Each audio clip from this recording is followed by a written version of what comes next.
Shoot the three, also reads the floor like a guard in their dribble handoff action. These two teams can fill it up. 80 points a game for Miami, 75 for Virginia Tech. The Hurricanes and the Hokies played 3 weeks ago. It was a close game throughout that Miami won by 9. We'll jump it up with Norchad Omier and Grant Basili, and it will be the Hurricanes who control it. Jamie Lucky, Pat Driscoll, Terry Oglesby are officials tonight. And first possession of the game goes to the highest scoring team in the ACC. Start the night, a half game out of first place. There's Omier, the grad transfer, didn't hit the rim. Shot clock didn't restart, and Basili with a good block out, and it'll be Virginia Tech ball. This is a smaller Miami team. Norchad Omier 6'7" on the front line, but you see how quick he is off his feet, so he plays bigger than his 6'7" frame. Starting lineup for Virginia Tech, MJ Collins, the freshman from Clover, South Carolina, in there. Pedulla's had a great year, and Hunter Cattoor has a chance too. Justin Mutz, the leader, the veteran, gets the first 2 of the night for the Hokies. These are 2 very well-coached teams, very well prepared to play in the quarter court offensively, which means as the game slows down, I expect this to be a possession-for-possession game. Easy buckets not going to be able to be had by either team. This is an undersized Miami team, but one with a lot of scoring options, as Omier is off to a tough start around the basket. He's missed a couple. He's averaging close to a double-double for Jim Larinaga's team. Pedulla doing a good job keeping his dribble alive, stretching that trap, but then he turns it over. He turned it over 6 times when they met earlier this year. That was a game in Coral Gables, Debbie, that featured 17 lead changes, and the guy dribbling the ball now, Nijel Pack, was scoreless until the final 5:08 of the game, and he went off for 17, including 5 threes. Well, Virginia Tech turned it over 14 times in that game and led to 24 Miami points. That can't happen tonight at home. There's another turnover for the Hurricanes. There's Jim Larinaga, his 12th season, took his team to the Elite 8 last year. He's revitalized Miami basketball. The Elite 8 run, they've won the ACC, only Elite 8 appearances. 5 of their 11 NCAA tournament bids have come under Larinaga's watch, and for the first time in his career, he's been nominated for the Naismith Memorial Basketball Hall of Fame, and Hunter Cattoor, who needs 3 points for 1,000, was wide left on that one. That is uncharacteristic. Boy, Mike Young has done a sensational job now in his 4th season, about 12 miles from where he was born in Radford, Virginia.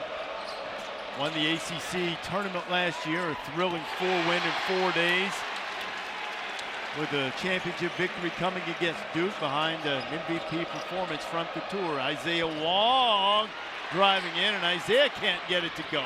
Jordan Miller scrapping and pulling it out of there is Hunter Cattoor. Miami has not scored, but they are easily getting to the paint with a lot of shot opportunities at the rim. As good an offensive team as Miami is, Debbie, that won't continue if they continue getting those types of looks. They've missed their first 5, though, on the road. And that could be a problem for Virginia Tech if they don't contain dribble penetration and keep them out of the middle. Did you see that pass from Mutz? Basili couldn't finish it, the grad transfer from Wright State, but Mutz has exceptional vision, very versatile player. Miller gets around Mutz and uses the left hand beautifully. Jordan Miller is not who you start on the top of the scouting report for Miami, but he is capable in all 3 levels of producing offensively. Good pass from Collins, and this time Basili can finish it.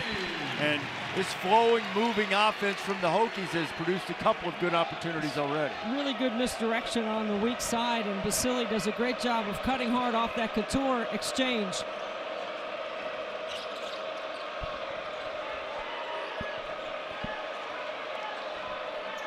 Great crowd in here, Reese. It's starting to heat up, too. It was a hot day here in Blacksburg, unseasonably warm. And no AC in the house Seth Greenberg built. That didn't take long. There's Miller again with 2 more. And the veteran guy who does a little bit of everything, averaging about 15 points a game, sort of settling things down for the Canes, who got off to a little bit of a shaky start on the offensive end. Are you thinking Seth ought to pitch in for some AC? I'm going to leave that alone. I I think Seth donated a lot here while Yes, he was he did. there. Jamie Lucky, the call inside, not going to put up with the nonsense. Anthony Walker, who's into the game for Larrañaga, picks up that foul. And now checking in for Virginia Tech is Lynn Kidd. He's a transfer from Clemson. He had 6 points in the first meeting between these two, hitting all 3 of his field goal attempts. Situational offense key for both teams. Scoring on your baseline out of bounds gives you a chance to really execute exactly what you want. Miller looked as if he had the thing blocked, but now Kidd continues his 100% field goal percentage against Miami this season. More size and depth on the front line for Virginia Tech, and Mike Young going to a sub early, getting Basile off the floor. Long's got a lot of tools in the bag to be able to find ways to score. So too does that guy, Nijel Pack, transfer from Kansas State. They've hit their last 3 shots now, hurrying down the floor, and Kidd with the flush. Really good advanced pass by Cattoor up the floor. And Debbie, that's what Miami said it wanted to do, was beat Virginia Tech down the floor, but it was the Hokies giving the Canes a little bit of their own medicine early on. Miami has been able to get inside this Virginia Tech defense every possession. Pedulla cuts off Pack momentarily. Now 3 ball on the way, and it rattles out from Miller.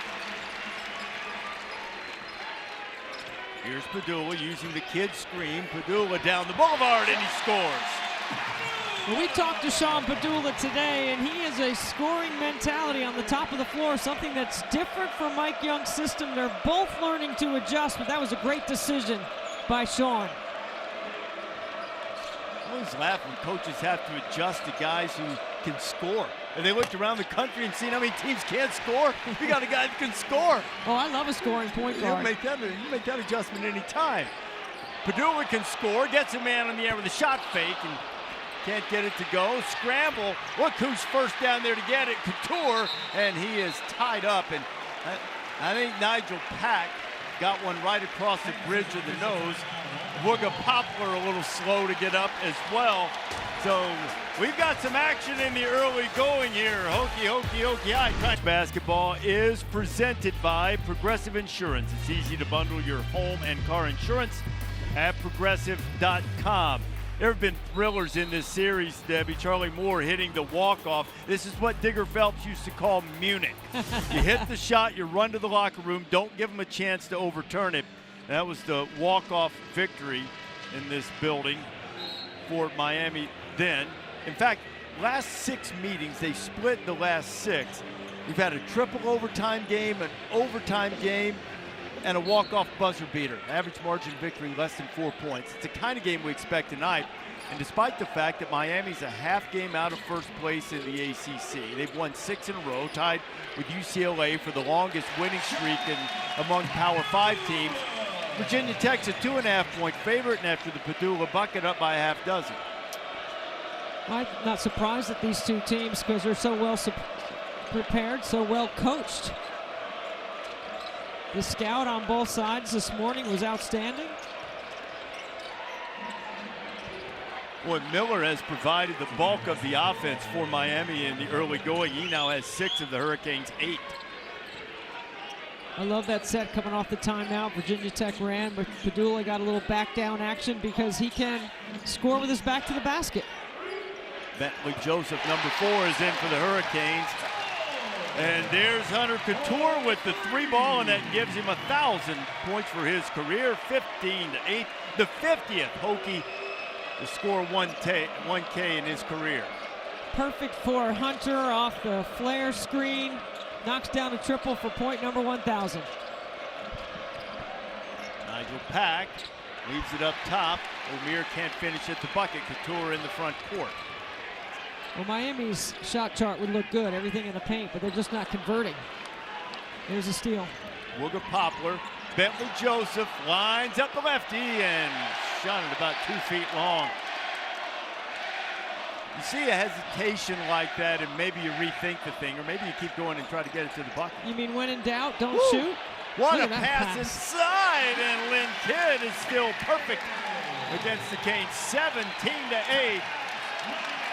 And the Hokies, who stopped Pittsburgh's 6-game winning streak in here. And teams in the field, North Carolina out, Miami a 5 seed, and Virginia Tech has moved back into the under consideration group. Miami has 6 quad 1 wins. That's strong. Larenega's team securely in the field. It'll just be a question of seeding. But Virginia Tech, on the other hand, they need some more signature victories. Now, Virginia Tech's got 3 quad 1 wins, Debbie, but they also have 4 losses in that quad 3, quad 4 group. If you follow that type of thing, they had a 7-game losing streak that has been tough to recover from. They've got a couple of questionable losses in recent games to Boston College and Georgia Tech. Right now, projecting them out, but at least under consideration, you win a game like this, they've got an opportunity. You'll see them this weekend against Duke, I believe, on the road. So there's some opportunities in front of Mike Young's team.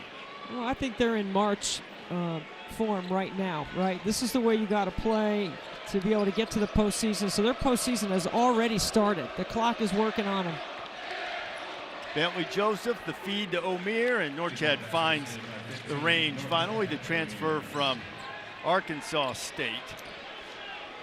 I think if you're Jim Larenega, you're not worried about the score. You're getting points. You're getting the ball to the paint. I think shots will start to fall. You'll be fine. You're getting the shots you want. Look, their calling card is not defense. Now, they want to scramble, create some turnovers, get you playing too quickly. This is an offensive-based basketball team, so a 7-point deficit is really not much for Miami to worry about, primarily when you got that guy out there. Right. Nijel Pack, exactly. unlimited range as he knocks down the 3. Nijel has 5 in the early going. And you know you have to have great guard play to advance in a postseason, and both these teams have excellent guard play. Now, I got a little issue with Joey Lenardi on NC State being an 8 seed. I'm not so sure about that. There's one of the turnovers we talked about. Harlan Beverly into the game, gets the steal, and the veteran goes up strong, and just like that, in transition, hit a long 3, get a steal, back to within 2. One stop at a time, one score at a time. Pedulla turned down that screen. And now the feed inside to Poteet, and Nijel Poteet, the transfer from Rice. And they just rave about his hands and his footwork. He knows what he's in there for, to provide some muscle, some size, and to score around the basket, and he does that. Well, he's coming off of playing 20 minutes in that Pittsburgh game where he had his season high at Virginia Tech, 15 points. Here's Pack again. Pack started feeling it, as I mentioned earlier, at the end of the game, and decided to do a little heat check here in the early going of this second meeting between the Canes and the Hokies. There's Basile for 3, and rattles out. And that's done for the Hokies. One of the tools that Basile has in his bag that he is very capable of, that short roll, short pop, I should say. Miller had it knocked away as he goes out of bounds. Virginia Tech has sent Rodney Rice into the game, the highly touted freshman. This just his 2nd game of the season. Debbie, you want to talk about some tough luck. Have some ankle surgery, cost you 16 games. You come back against Syracuse, tough place to play. Only hit 1 of 9 shots, at least, for a youngster seeing that zone for the first time. And then he suffers a hand injury and is just back in the lineup tonight after that. Well, I know they had high aspirations for him at the beginning of the season, and when he played in that Syracuse game, they were playing without Cattoor, so Pedulla played 40 minutes in that game. Omier got another bucket last time. That was an ill-advised pass by Pedulla. Beverly's going to drive. He'll kick it out to Bentley Joseph. Joseph, it didn't work out so well on the 3-ball last time. This one much better. And Miami takes the lead, 20-19. You see the speed of Miami and how quickly they convert off their defense. That's the first thing Coach Larenega talks about, is generating turnovers, getting stops so they can get out on the break. Pedulla tries to answer for the mistake. Omier, who can be a rebounding machine. He only stands 6'7", but an explosive guy, strong. The Canes, the last 2:45 on a 12-2 run, and they haven't even gotten Isaiah Wong started yet. Canes turn it over as Beverly and Wong got a little disheveled along the sideline. Super Tuesday presented by Progressive on the banks of the Red Cedar, Michigan State and Indiana tonight, 9 o'clock Eastern time on ESPN. Of course, everyone at Michigan State still recovering from that horrific tragedy, and great show of sportsmanship from their arch rivals in Ann Arbor, Michigan over the weekend when those two played.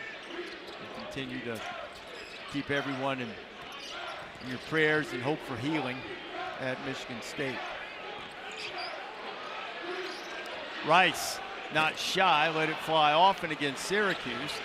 He's off the mark here. He's a good shooter, just hasn't had a chance to play much yet because of all the injuries. Well, it's a difference between game speed and practice speed, right? So he's going to have to play his way in, and he can be a valuable piece. He's a player that can get Virginia Tech a little bit deeper into a postseason opportunity. Adds to their depth, certainly their skill set. How about Omier? Just clearing out Petit, who's no small guy himself. They've hit 7 of their last 10 shots. Norchad had a big game in the first meeting, 21 points and 8 rebounds, and just a couple right at the rim early in the early going, but has found his footing here in the last couple of minutes. That ball screen defense of Miami is really pushing Virginia Tech out. They're taking them deeper into the shot clock. But Pedulla loses it on the way to the basket. Miami with a 3-point lead. Larrañaga has the cane settled in. Spent 2 hours with her on a Saturday in Carver Hawkeye, just the two of us, and this is one of the videos about her concept about slicing the floor. You know, I like to cut up the floor when I can. I just, you know, it's hard for defenses to move side to side rather than, you know, going straight on. And, you know, when I get the ball in transition, you know, that's what I love. Transition threes, get into the rim. That's what our team's about too. Reese Caitlin is third in the nation in scoring, 27.3 points. She leads the nation in assists, 8.3. Iowa's a projected number 2 seed, but Iowa's also the top scoring team in the nation, 88 points a game. So that'll be a fun one, taking on Indiana for first place in the Big Ten. Is she the type of player that South Carolina has proven to be the best team in the country? Is she the type of player that can carry a team to a Final Four and potentially national championship? She is the type of player that could do that because of her scoring ability and because of how she impacts scoring for her teammates. Absolutely. She's a tremendous rebounder. She sees the floor well, and she has logo range, which she's famous for. Virginia Tech got a couple of free throws the last time from Pedulla. They're looking for a field goal, and that's their first one in about 5 minutes or so, coming from Justin Mutz, and the Hokies surge back on top. Both teams hedging on their ball screen action, and that means that if you move the ball quickly, you could find an open roller to the rim or an open shooter. A.J. Casey into the game and firing, the freshman from Chicago that they really have high hopes for. He's just still developing as he continues in Larrañaga's system, gains a little strength. They really think he's got a bright future for the Hurricanes. I think Norchad Omier does such a good job of bouncing that ball screen out. The man in the mask, M.J. Collins, gets a baseline bucket, still dealing with that broken nose suffered against Virginia. You know, the last time they played Miami, he dislodged a tooth. Dislodging the defense is Isaiah Wong and cutting through there for his first bucket of the night. I mean, Isaiah Wong can turn the corner, get to the paint.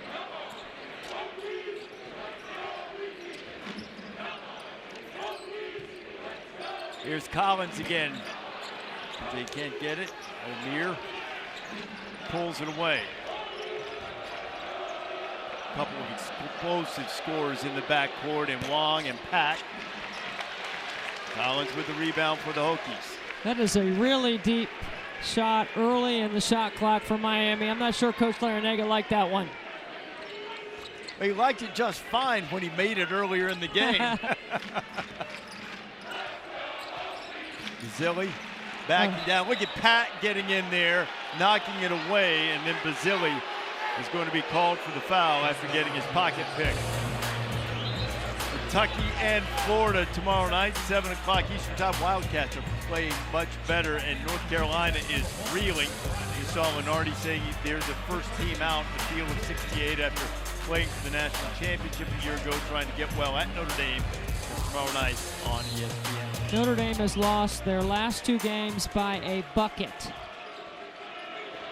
Could be a bad recipe for North Carolina going up there. Yeah, we saw them behind Dane Goodwin just fight their tails off against Duke, and they did the same against Virginia and came up short both times.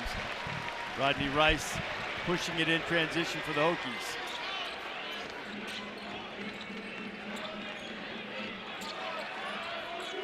Mutz, the kid, that's a little farther away than Lynn has been doing his business earlier tonight. Yep. He misses for the first time. That's one of those, there might be a reason why you're open.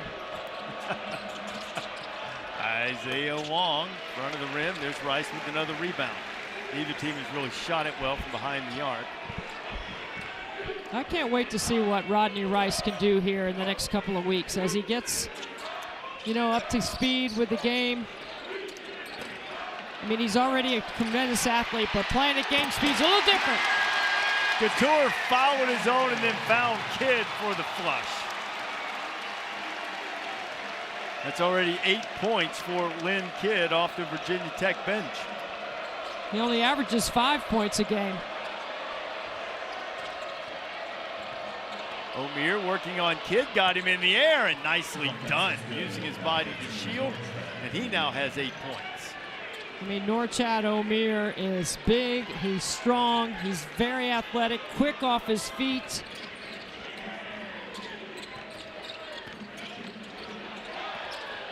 Another excellent pass from Mutz. Kidd can't finish this time, but Jamie Lucky's got a foul in there, and Kidd will go to the free throw line. Lynn Kidd, you got to follow your own. Cattoor didn't initially, but he took the deflection, and it's good. I don't think you are, and I wouldn't if I were. I do listen. So why is the Ibis the Hurricane mascot? Because it's the last to leave when the hurricane comes. There you go. See, Reese? That's right. You give me history, you give me knowledge. I mean, I am listening. Maybe we'll have opportunity later and we can talk about the origins of the Hokey Hokey High chant here at Virginia Tech. I don't know that. Lynn Kidd misses the first free throw. You see what he's been able to do tonight. Hit 4 of 5 from the floor with 8 points. Miami hasn't shot any free throws in the first half. Kidd 1 of 2. Virginia Tech up by 2.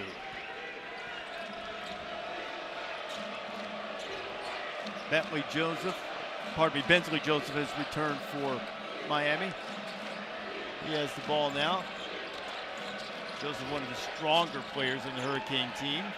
Omier certainly strong. Look at him use that big rear end, create a little space, and score again. He's into double figures with 10. Well, it's the quality of the catch right there. And Lynn Kidd stayed a little too long on the switch before he could recover back to Omier.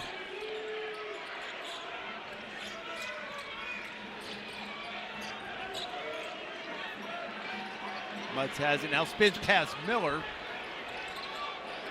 Boy, he just has excellent vision. That's just a great find from Mutz, and Cattoor with the finish. He's got 2 3 balls and 6 points on the night. Once you get that ball in the baseline behind the defense, it collapses them a little bit on the top of the floor. It leaves some room for Hunter to get into his 3-point rhythm. Headed toward the 2.5-minute mark to play here in the first half. Miami on a 6-game winning streak. Wong draws contact from Cattoor outside and gets the call from Terry Ogletree. We watch Muntz get behind the D. Cattoor with a long triple. And then on this end, good pump fake, gets Cattoor up in the air.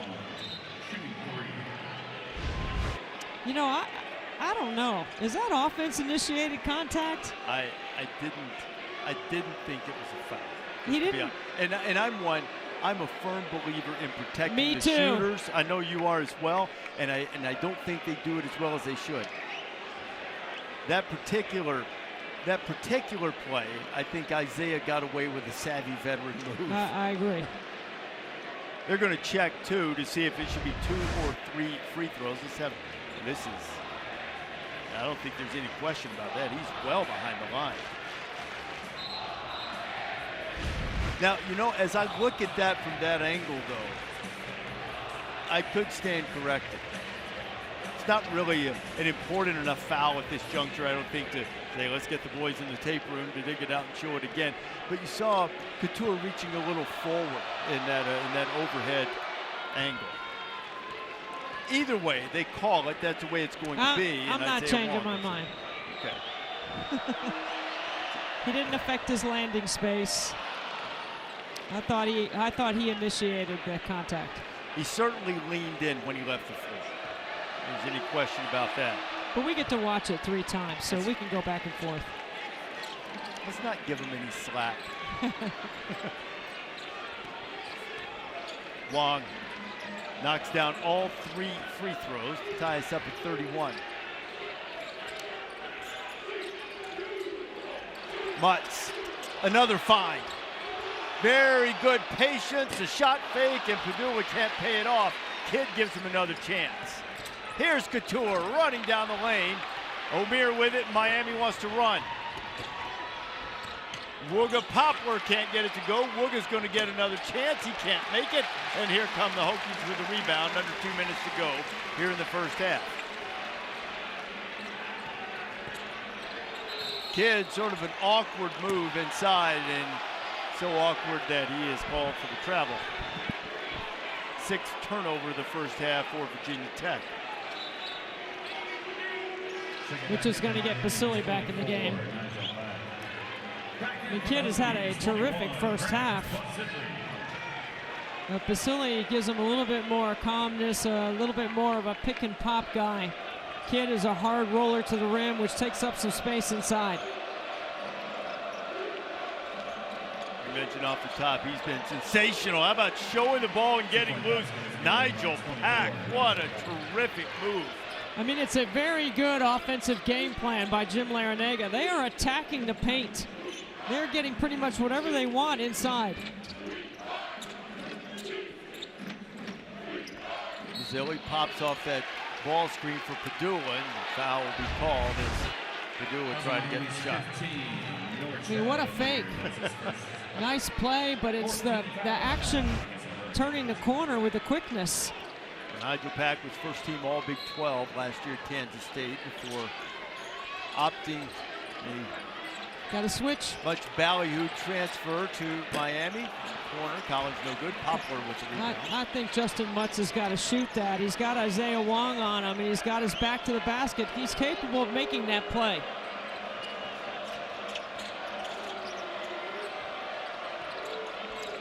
Wong step back. Buckets. See, to me, that was more of a foul because he did hit him on the other arm. How about that pullback? That jab step pullback, he created some space.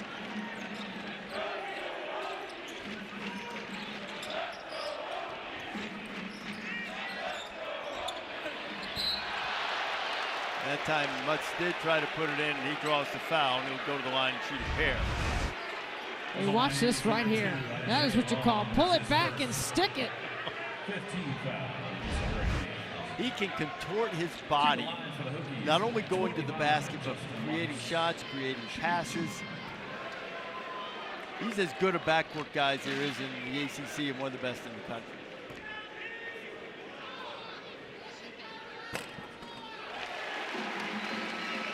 Isaiah needed 7 points coming into the night to move into the top 5 on the all-time scoring list, and there he is with 1,718 points. Of course, there's the great Rick Barry on the top of that with almost 2,300 points.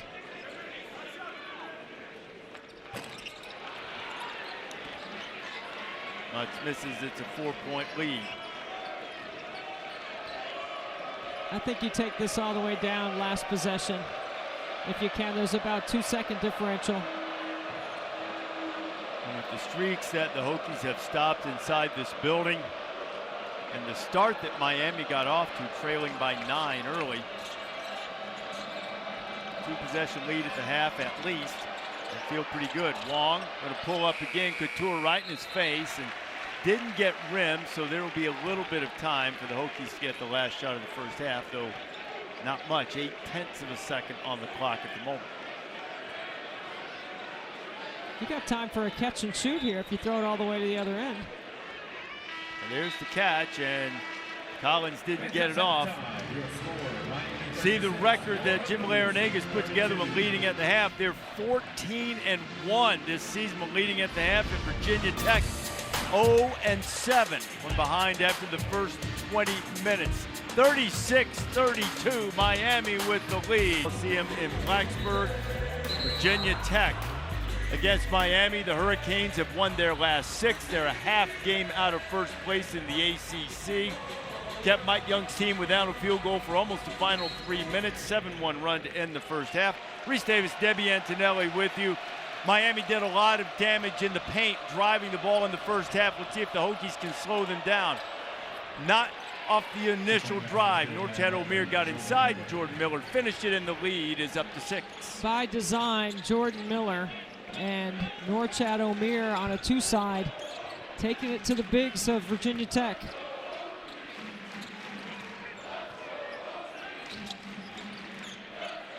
Grant Basile had a tough first half, turns it over. Omier, big fella driving himself, and now Omier follows once, follows twice, can't get it to go either time. Now Omier hustling for the ball, but it'll be Virginia Tech basketball. Grant Basile is going to have to get a little tougher here in the second half. He played 12 minutes in the first half. He was 1 for 3. He's got a tough assignment defensively, having to deal with the size and the girth of Omier. Debbie, first half can be a little misleading and plus minus sometimes, but Basile was minus 12 in the first half. In the 12 minutes he was on the floor. He and Rodney Rice and Maligel Poteet all minus 12 and all played between 5 and 12 minutes in the first half. So the Hurricanes have it with a 6-point lead.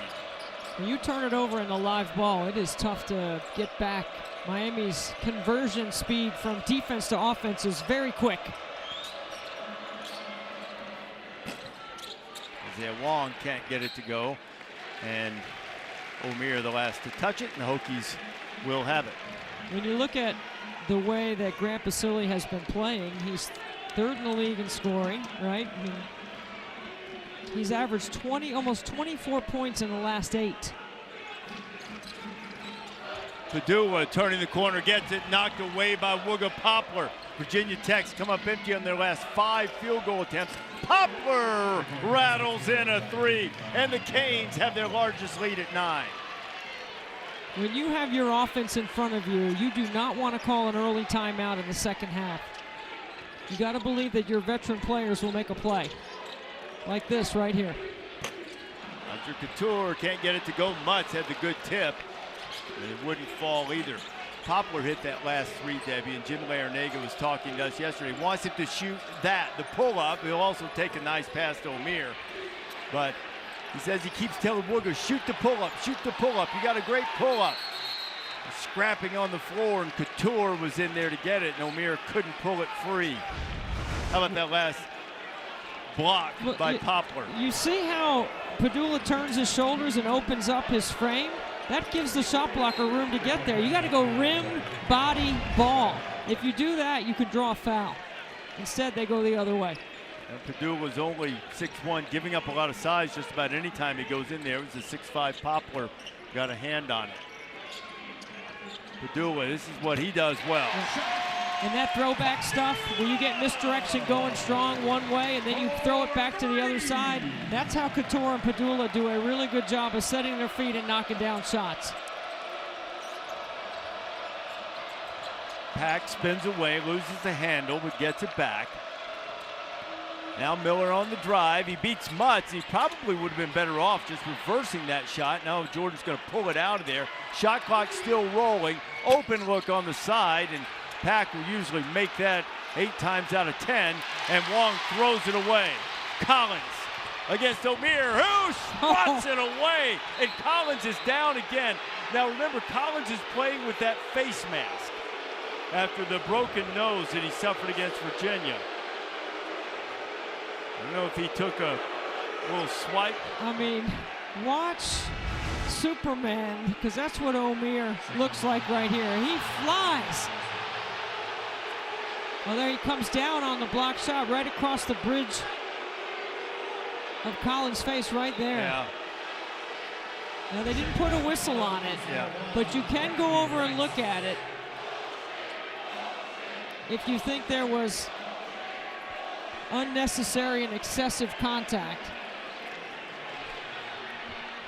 And Jamie Lucky now is going to go over to talk with Mike Young. And I mean, we talked about this a little bit in the first half with Collins, as the crowd is letting this officiating crew know that they think they ought to at least go to the monitor. Because usually when there's contact to the head, Reese, on an airborne shooter, it's usually an F1.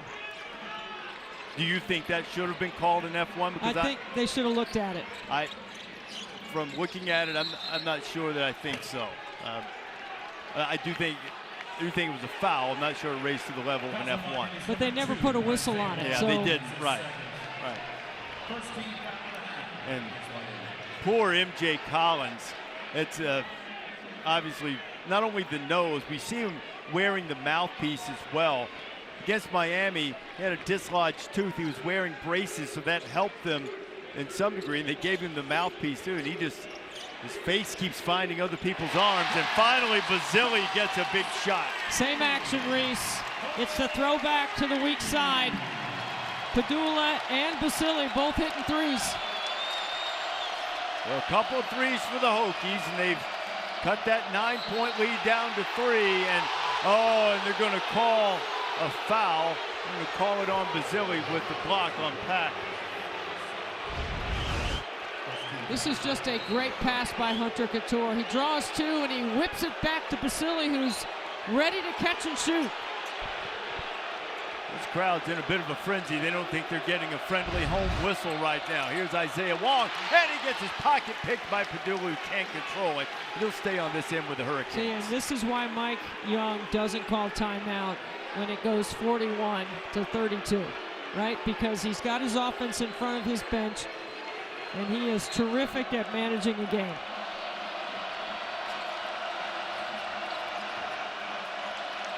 You're going to need your timeouts late, both these guys.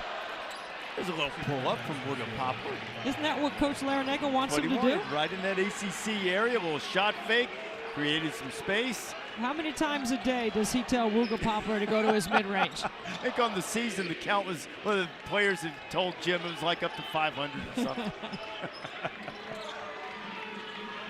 Wooga's hit one from behind the arc and one inside there. A good start to the second half. Cattoor to Mutz. Basile's got to get it away. He does, and Grant Basile. Couple of field goals here in the second half. He has 7. He is such an important part of what they do offensively because of his skill set. He can shoot the three with range. He can go to the block and throw that half hook. Poplar gets it blocked by Rice.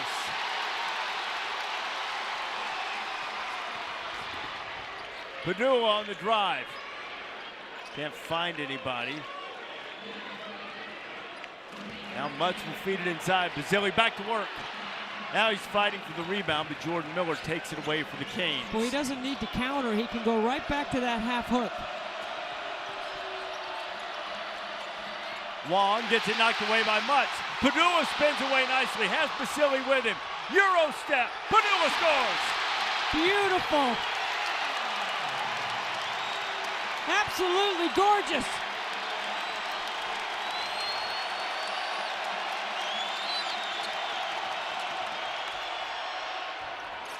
Isaiah Wong with an answer. That is an answer. Silences the crowd with his quickness to the rim. He's into double figures with 10. This place was rocking. They were ready to really lift the roof off of it, and they'd still be eager to do so. The Hokies will give them some reason. Pedulla just might. Pack with the ball for Miami.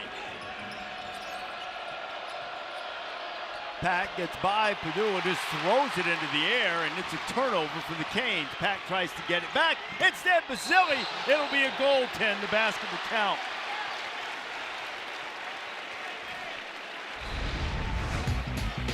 How about this move from Pedulla? The spin, the Euro, boom, off the glass. Hokies on a run. Coke, no matter home or away. So I asked him where the best popcorn was. Of course, he said here first, but he immediately mentioned Boston College too. Well, they have a popcorn cam here, so you know during the games they've got Mike. Looks like his head's coming out of a popcorn box. It's pretty fun. What a great guy! What a fun guy to talk to. He's entertaining, and so is Coach Larrañaga. Both of these guys have incredible play recall. I was at practice in October with Mike Young's team. He went over to the video person and said, hey, can you run that, show me that set from the Villanova game about the 8-minute mark in the second half. And I went over to the video guy and said, is that from 3 games ago? 3 years ago. He said, yeah, that's 3 years ago. That's the kind of play recall he has. So does Coach Larrañaga. They both have that. Omier follows his own, and Basile, who's playing with a little more energy in the second half, pulls that away. On the recall front, Larrañaga was also reeling off the 1960 St. John's starting lineup today, too. It's featured Kevin Lockery as Rice misses going to the bucket. Here's Wong in transition. Omier kicks it out. Bensley Joseph for 3. And Miami's going to pick up some full court here. Bensley's hit a couple of open threes here in the second half. See what a strong frame he is. Front squats 250. Best on the team.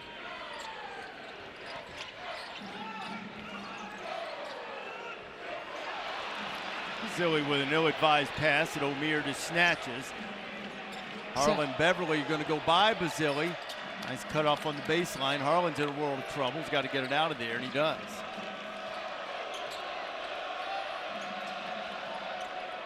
Harlan Beverly misses. Omier keeps it alive. Isaiah Wong lines up a 3. Isaiah Wong never changes his expression. He makes so many winning plays for Miami.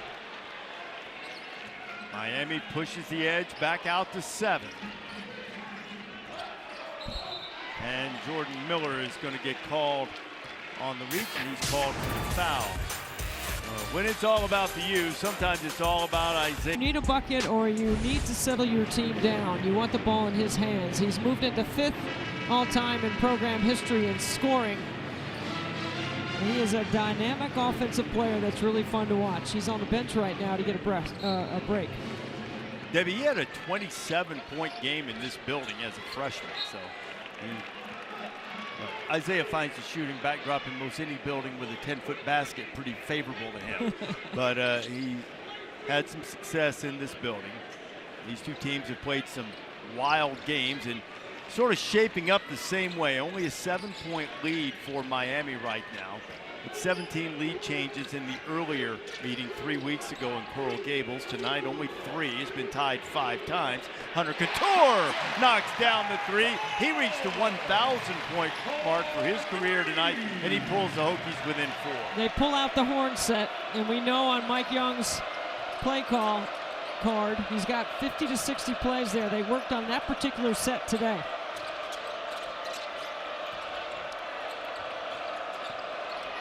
I asked Sean Pedulla what it was like to, foul's going to be called on Kidd. Asked Pedulla today what it was like to have to digest all of that as you look at the play you were talking about here. Just a great screen right there. Maybe a little bit of a moving screen, but look how quickly Hunter Cattoor exit cuts. He takes his defender to the rim, and then he exit cuts back out to the perimeter, gets his feet and his hips around, and he is a fantastic three-point shooter, best percentage in the ACC. With that volume of offense that Virginia Tech carries, Pedulla said, you know, he had Storm Murphy in front of him to help last year, but even this year, coming into this game, Mike Young called a play in practice, and he just looked at him and said, yeah, I don't know that one. They said they'd run it one time this year, and he broke it back out for Miami. So Mike told him, well, if you don't know it, we can't run it.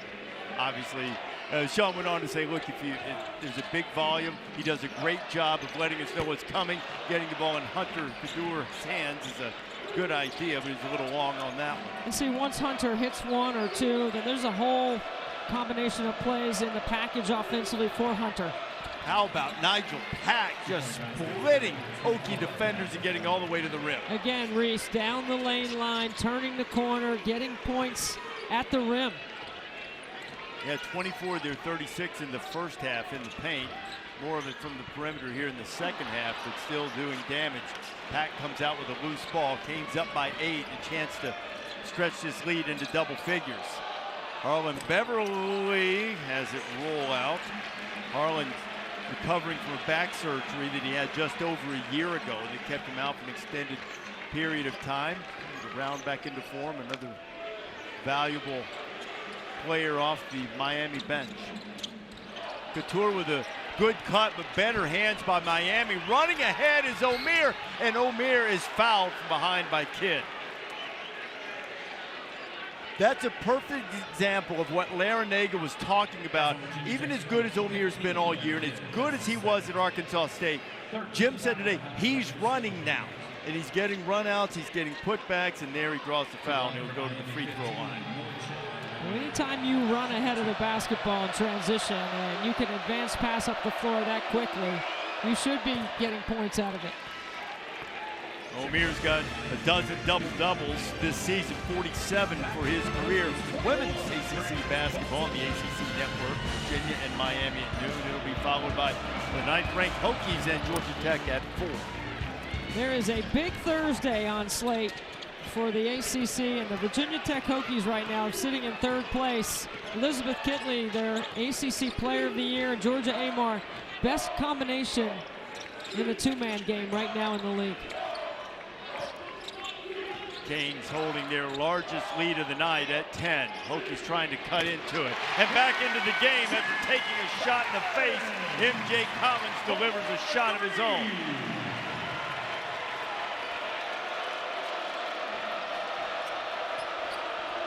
Crowd trying to urge on this Virginia Tech defense. Omier cutting, lost it, and he'll be called for the offensive foul. Collins again stepping in. He's made a bunch of hustle plays for Virginia Tech tonight. It's a great read. He sees Omier roll off that ball screen, and Collins steps outside the restricted area and draws that charge.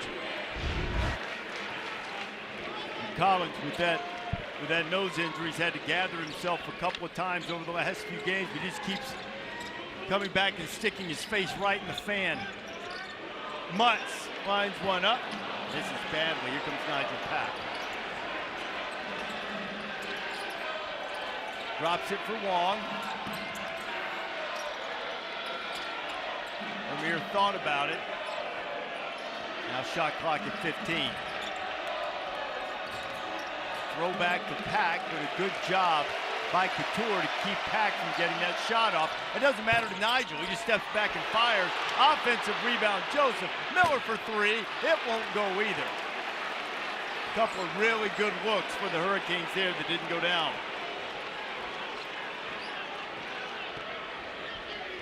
Pedulla again, and it'll go. A chance for a 3-point play.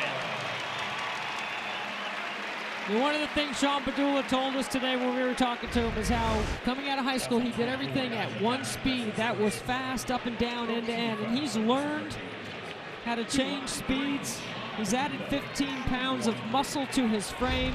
He said he can definitely feel a difference. I mean, he might have lost a little bit because they're running so much right now, but look at the improvement from last year to this year for Sean Pedulla. 86% free throw shooter, finishes the 3-point play, and the Hokies have now scored the last 6 after facing their largest deficit of the game. They've climbed back to within 4 as we head toward the 8-minute mark to play here in Castle Coliseum.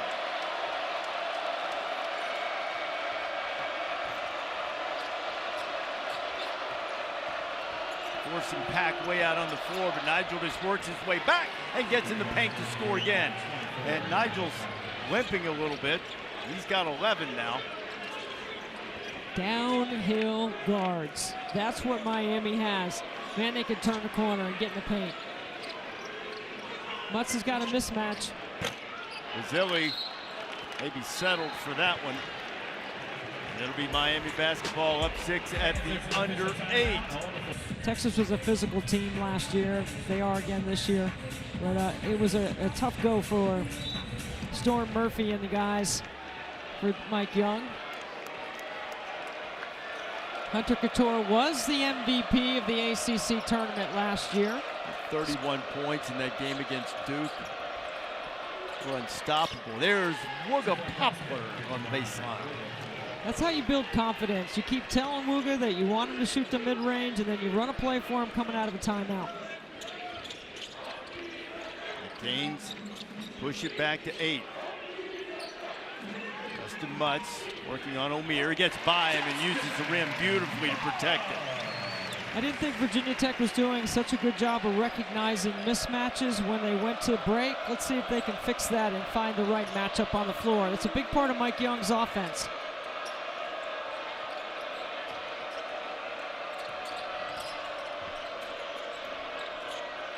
Shot clock inside 10 as we go inside 7 minutes to play here in Blacksburg.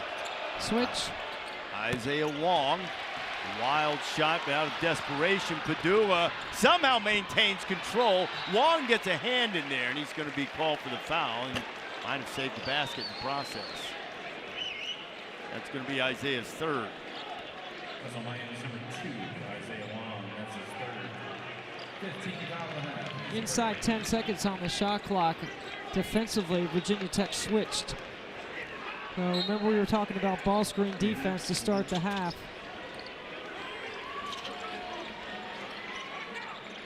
Mutz kicks it out. Pedulla for 3. Won't go, and Omier wins the fight for the rebound. Sean Pedulla's threes are on line, long or short, but they're not left or right. You can only miss it 4 ways. He's got to make the adjustment.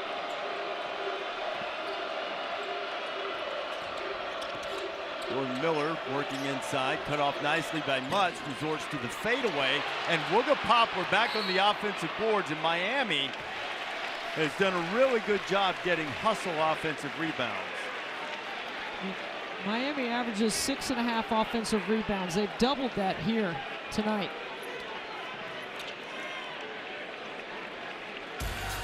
Women's college basketball, #1 team in the country, South Carolina, on Thursday night on the road, taking on Tennessee.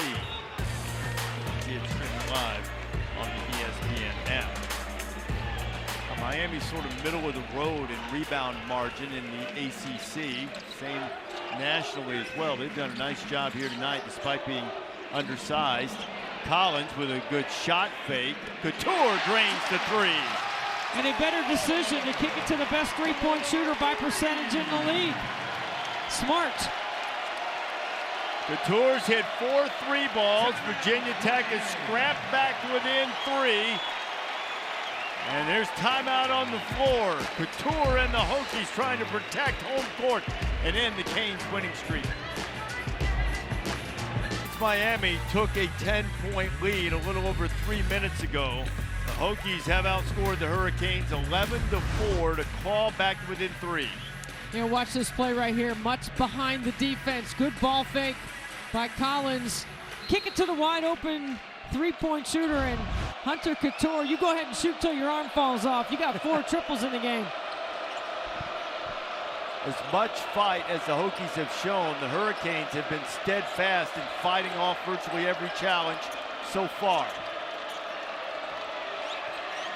5 on the shot clock. Nijel Pack has to force a tough one, and Nijel Pack, this was about the time that he heated up in the meeting 3 games ago. You mean when he scored 17 points? And hit 5 threes behind the arc in the last 5 minutes and change. Collins again with a shot fake and pull up. Wong able to stop the penetration. Poplar staying close to Cattoor, and that's a very good idea. Now the shot clock at 5 on this end. Basili driving, gets it blocked by Wong. How about Isaiah Wong coming up with a defensive play on the big man? Norchad Omier. Pack turned down the screen. Nijel Pack almost did it again. Miller got the offensive rebound. Another one of those for the Canes, and he gets fouled by Cattoor. I mean, Pack rejects that screen and gets separation. Late shot clock. He drives Cattoor back, their best on-ball defender, and sticks a triple. Man, oh man, they have some guys that can make some tough shots. Going to make them dangerous in the NCAA tournament for sure. Now, they have some vulnerabilities. Now, we got to get this here. After Jordan Miller missed that free throw, the crowd's going nuts. Here's why. If he misses the second one, everybody in this house gets free bacon.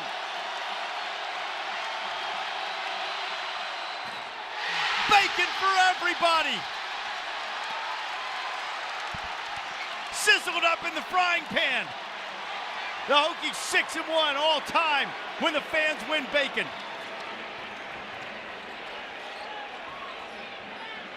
Now let's see who can bring home the bacon, as it were. Mutz on Omier. Oh, great look to Basili for the dunk. It's a 4-point game with 4 to go.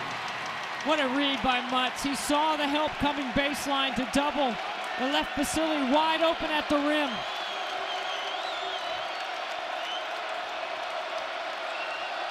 I'm so excited about the bacon. I don't know if we were having a conversation before that. Bacon's a big deal here, but then again, bacon makes everything better. Wooga Poplar. Wooga got up in the air and had nothing to do with it, and tried to get bailed out, and he didn't. And with 3:37 to go, we'll go to break. Basili inside with the flush, and the Hokies keep hanging around and hanging around. Can they take the final bite of bacon when you come back? For home and car insurance at progressive.com. Bundling scoring opportunities is what Nijel Pack is good at. He's only hit 2 of 8 from behind the arc tonight, but he had a tough one and a big one just a moment ago, Debbie. He's tough. He's a great counter to Isaiah Wong. He can really move the meter here for Miami late in the game because he's a good free throw shooter. He takes care of the ball and he can make plays. Pass from Mutz a little too hot, looking for Cattoor underneath. It's 10th turnover of the night for Virginia Tech. So now the Hurricanes, as they have all night, have a chance to answer one more time. They've got 3 guys in double figures. Larinaga talks about trying to get 5 guys to 15. This has been played a little more at the Hokies' pace tonight, and Pat can't finish it because it's tough to outscore this talented, explosive Miami team. And Pat comes back and makes his steal. 11th turnover. Miller on the run. Basili's with him and cuts him off. Jordan didn't want to draw that offensive foul. Maybe should have gone ahead and gone after the bucket. Waits on help, and now Wong turn the corner again, and it'll be a block on Pedulla. See, here's the thing about the Miami guards, Reese. In a late game situation, they're closers. They can close out a game. They can make free throws. They take care of it. They got the ball in their hands. Coach Larinaga trusts them. They have been turned in the corner all night on Virginia Tech's defense. Okay, they tell me it's a 32nd timeout here with the 13th ranked team in the country. They've won their last 6. They have the possession arrow. Have a couple of timeouts left, each team with a foul to give. And been relatively few whistles tonight.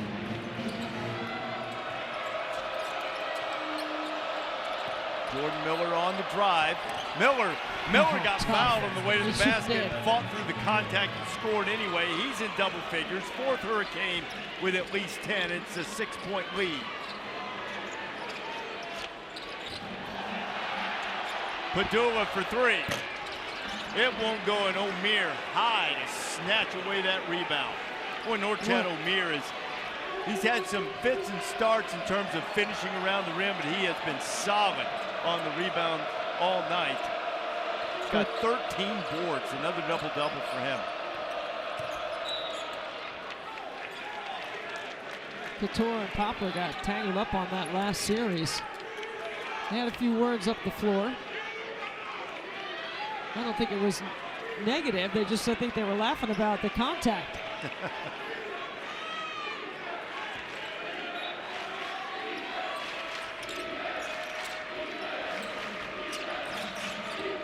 Mutz showed to stop Wong from penetrating and turning that corner as he has several times tonight. Omier, patient, created space and patiently finishes at the bucket. An 8-point lead. He has 16 to go with those 13 boards. Well, it's a well-designed clear out. Everybody lifted above the free throw line so he could go one-on-one. Basile trying to answer. Been a tough night for Grant. He's been red hot in recent games, but hasn't quite had that shooting touch that he's displayed over the last 8 games or so. About 6 points below his season scoring average. Basile with 8, or with 11, I should say. Average is 17. Here's Wong. This time he does turn the corner. There's a lot of contact in there, and they'll call him for the offensive foul.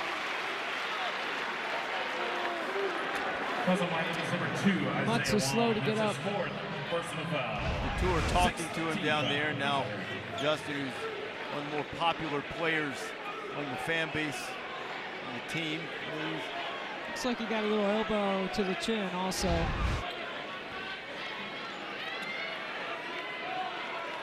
That's 4th foul on Isaiah Wong now, so he'll have to proceed with caution. Miami has the lead, but they need a veteran guard to close this thing out if they can here in Blacksburg. And it's exceedingly looking more and more as if they'll be able to. Basile on the drive, and Grant gets the bucket. And it's a quick timeout after the bucket call by Virginia Tech. 1:04 to go. Hurricanes trying to hold on. Impressive. I mean, he's been around the rim. He's active. He's quick off his feet. Plays bigger than his 6'7" frame. They don't have necessarily a shot blocking presence. I think for foul trouble, Coach Larrañaga would prefer rotation versus gambling on blocking a shot, unless you certainly have it.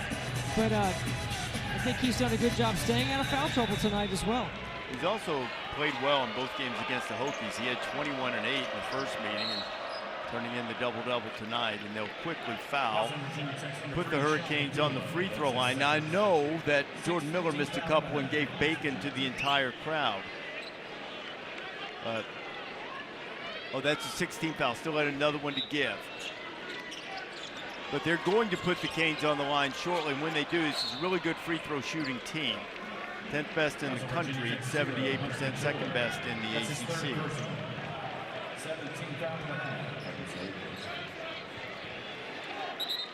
You look at this as a 2-possession game. Virginia Tech's got to get it out quickly. Should he miss, move it up the floor. I don't think you necessarily need threes yet. You still can attack the rim.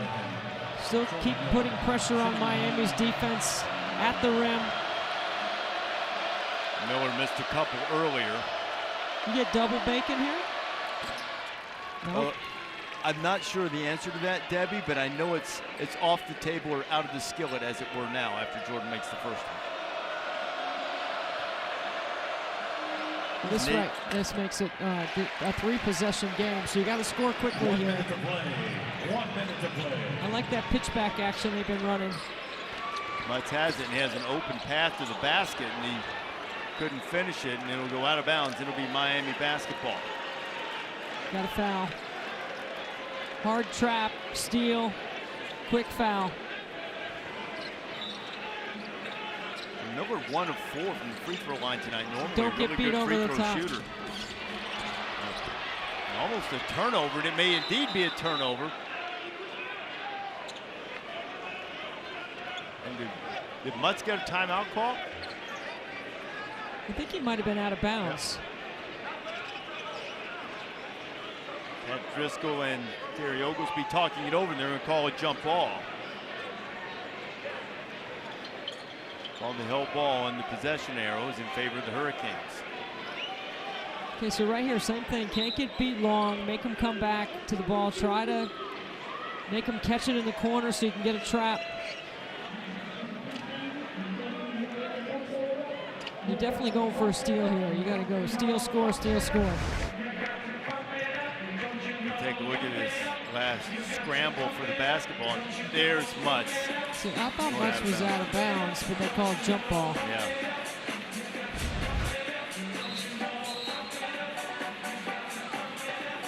As it turns out, the right team winds up with the ball. Miami will give up the possession arrow unless they've discussed it and changed. Nobody's come over and told us anything yet, and the arrow hasn't changed, crossed away from us. Now, Driscoll and Ogles being lucky will have a conference.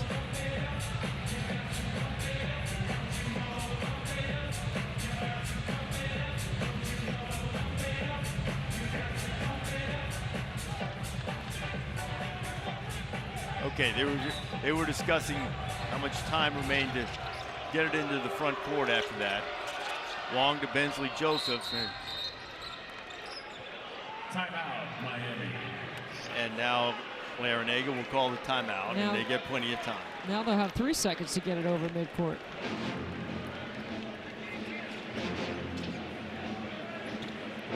Good hustle by Virginia Tech defensively. But the next foul will put Miami on the free throw line for 1-and-1. So a 3-possession game, one that was moving along expeditiously till the end. I don't know if you saw College Game Day on Saturday. We were in Kansas where the rules of basketball, the original rules of basketball are housed, and several people suggested a rules change. One thing that former Virginia Tech coach Seth Greenberg said, what about the Elam ending?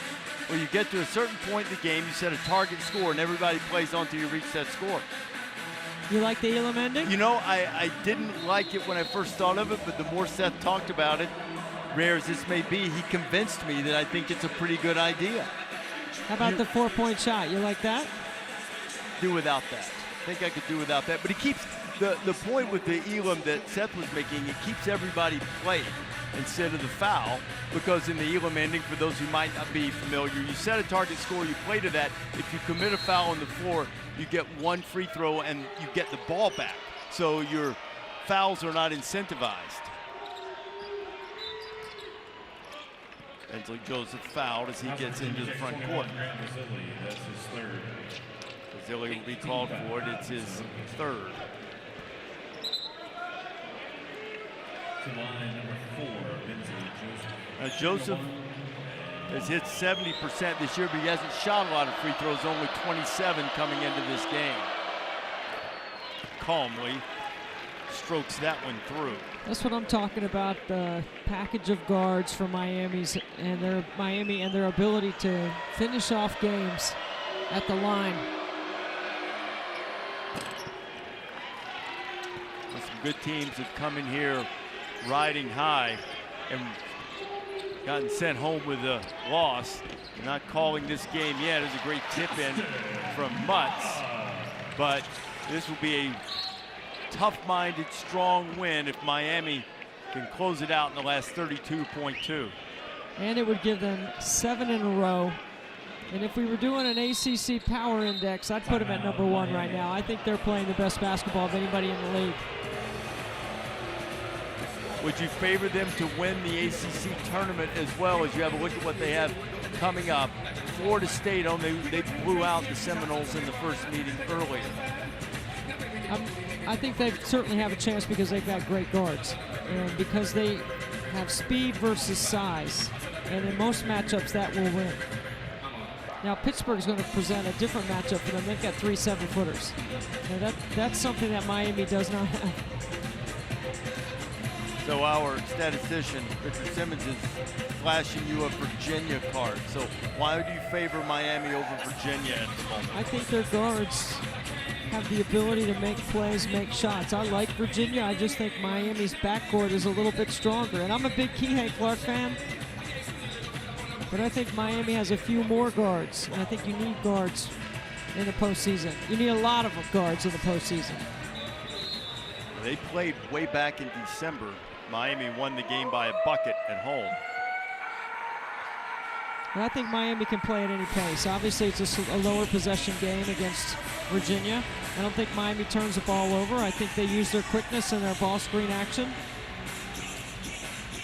And Norchad Omier plays, as I've said many times tonight, longer and taller and bigger than that 6'7" frame. Omier has been outstanding tonight for Jim Larrañaga.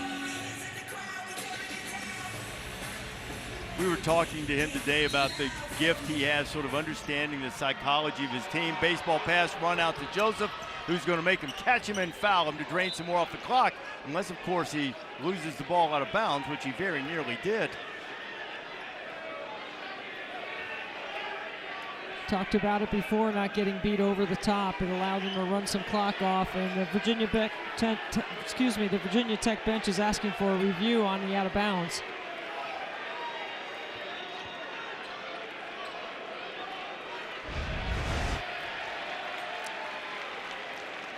There is Joseph, who lost the handle, but I think that's off Cattoor, don't you? I do. It's hard to tell from that angle, but Pat Driscoll's on it right there. They are going to look at it.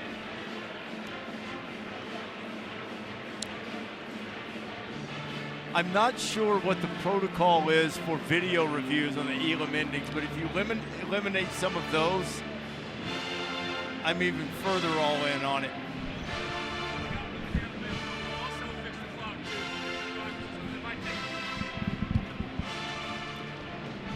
Terry Oglesby coming over telling us that they're looking at the out of bounds here at the end, but they're also going to fix the clock, so said it might take a little bit longer. Let's have a look there.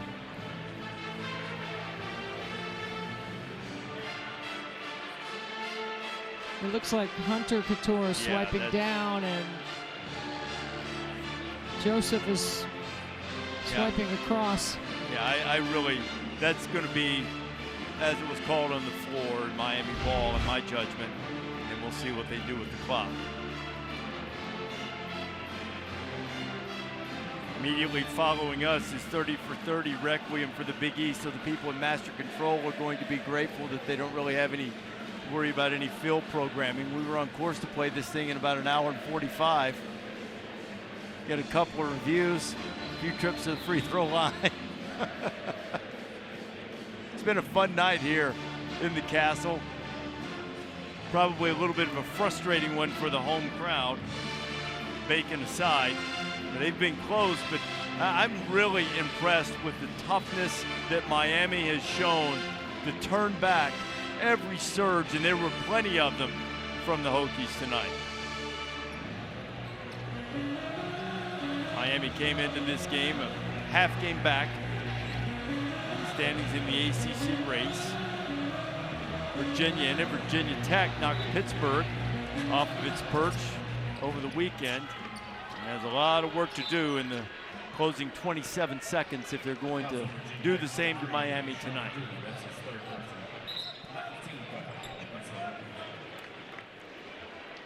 Well, Miami has a split with Duke, a split with NC State. This will be 7 in a row for the Hurricanes. I think they are playing some of the best basketball in the league. I put NC State up there as well. I think Duke is playing much better. Understanding that everyone gets a fresh start and an opportunity once conference tournament play starts. But this is, at the very least, a missed opportunity for Virginia Tech, who, according to Joe Lenardi, was sort of in the under consideration group and needed some wins, needed a win of this magnitude tonight. It doesn't appear that they're going to get it. Here's Cattoor from the corner, so just when you think it is just a two-possession game, 20.7 to go. This is a great push up the floor. Deep corner three. Wong late on a closeout. So one thing Miami didn't want to give up is late possession three or late game threes. Final timeout for the Hokies. Here are the aforementioned ACC standings. If the Hurricanes can hang on here, they will move to 14-4 in conference play. Virginia Tech will slip to 6-11 and tie with Florida State in a trip to Duke looming this weekend. Who, by the way, their playing really well right now and getting better. I think they're going to be dangerous in the NCAA tournament as well. You draw Duke as a 6 or a 7 seed, maybe, depending on how they finish. I know some recent lines had them on the 8 line. That's not an appetizing matchup for you in the round of 32.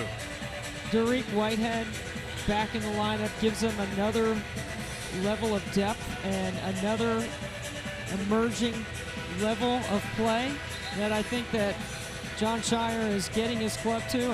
I'm impressed with how hard they play, how much better their personnel is getting individually, and how they play collectively moving the ball. And I think the roles inside the Duke system are starting to get defined a little bit better here at the end of February. And I know you're really high on NC State and played really well against North Carolina over the weekend. We'll get a chance to see North Carolina State and Duke next week. But then you've got Pitt, you've got Clemson, you've got Virginia, you've got those teams right now. If the tournament started today, they'd all have a chance as well with their depth. Especially Pitt. I think they're a real physical, tough team.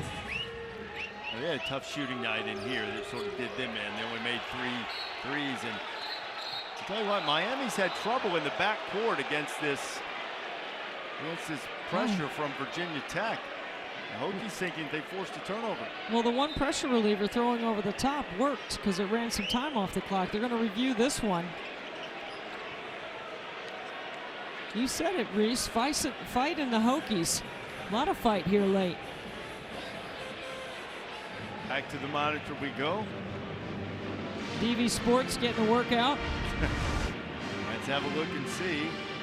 Ball didn't bounce out of bounds, and Pedulla laying his body out to get it. And maybe from this angle we can see if Pack touched it after Pedulla deflected it. Did not appear so from that angle. It's tough to see. Let's have a look here.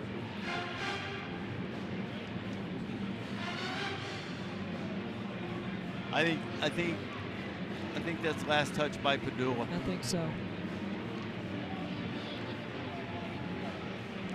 One thing about it, Miami's turning getting the ball in the backcourt to an adventure down the stretch. Well, this is where their speed should definitely be a factor, right? They need to show a little bit better spacing here and not try to catch it on the baseline. That's not where you want to catch it because you're going to get trapped.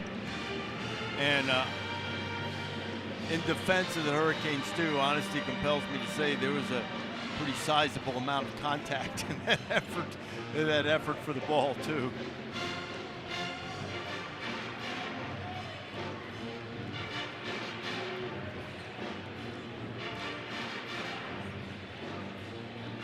Eight different looks, it appeared there on the last one. They'll go back to the big picture and see if they can see whose cuticle was the last to graze across the pebbled leather of the basketball and knock it out of bounds.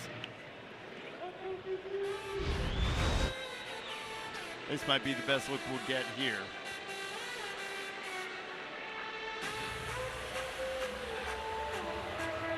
I don't think Pack touched it again. I'm not so sure Pedulla didn't foul him anyway.